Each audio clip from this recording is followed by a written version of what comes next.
All right, let's set the stage for this one. Today in Perth, a maze of headline news leads from federal shows of power to local acts of courage and creativity.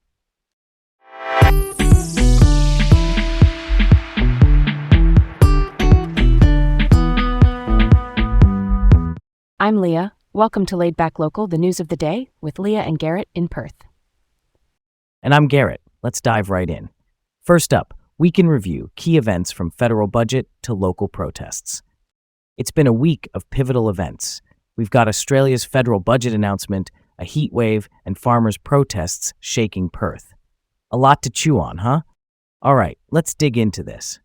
Treasurer Jim Chalmers just dropped the 2025-2026 budget, and like tax cuts are stealing the spotlight. Meanwhile, Peter Dutton from the opposition wants to shake things up by rolling back those cuts and slashing the fuel excise. So basically, that's the tax on fuels. And then, out of nowhere, we hit these record-high temperatures, above 30 degrees. Let's not forget the stir caused by a scandal involving Yemen war plans, which totally spiced up the political scene. Oh, and farmers are out there blocking roads over a sheep export ban. Imagine that mix. That's so wild. All these layers, honestly. The debate around the budget shows a real clash over economic priorities, right? Plus, these temperatures could be a sign of bigger climate issues, you know? Next up, let's open the book on this intense story. Crypto trader jailed for life after plotting mother's death for insurance payouts. Andre Rebello, remember him? Rebello was sentenced for murdering Colleen, his own mom. That's seriously unsettling. The court's decision came down hard, giving him life in prison, and the way the community reacted, it's deeply emotional. And it's got everyone, questioning trust and family bonds. Rebello schemed to stage her death in the hopes of cashing in over $1 million in insurance. It's like, can you believe that's even a thing? Court said he's eligible for parole after 25 years, but the shockwave is still hitting home. True. That's a curveball, isn't it? Financial pressure can twist things way out of control.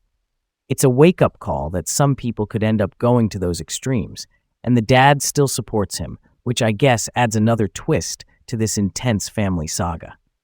On to the next thing, all right? Teen charged in tragic mudflats rollover killing Seb Fufas is our next story.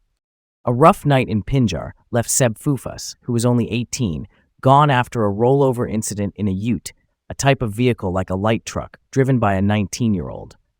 This late-night tragedy raises some serious questions about road safety here in Western Australia.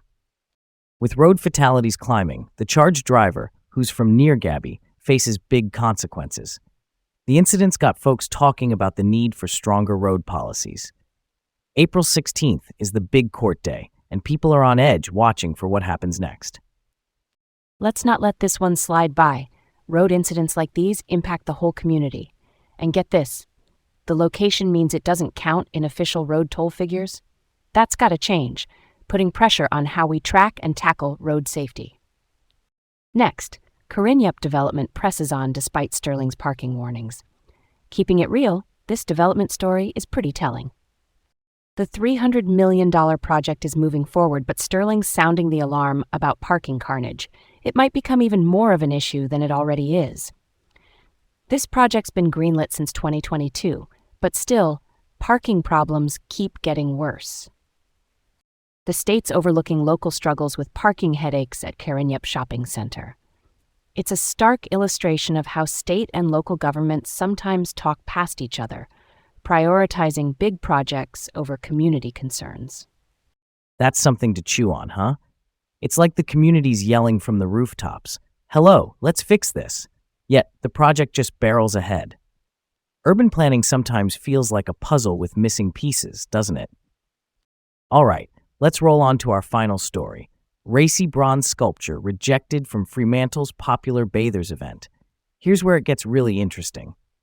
Greg James, a sculptor from Fremantle, crafted a daring piece, a bronze statue of Gaia, the Mother Earth goddess. But it got the boot from the Sculpture by Bathers event for being too revealing. Can you imagine? This rejection has sparked a heated debate about artistic expression and public decency. James's piece, valued at about $66,000, is causing quite the stir, with the community rallying behind him and some folks debating just how edgy art should be in public spaces. Let's shed some light on this. It highlights the conversation around art, culture, and what's deemed acceptable, especially in public, family-friendly settings. It resonates globally, too. What's seen as expression in one place can be seen as offensive somewhere else. Thanks for tuning in to Laid Back Local, the news of the day with Leah and Garrett in Perth. Stay informed and join us tomorrow for more news stories.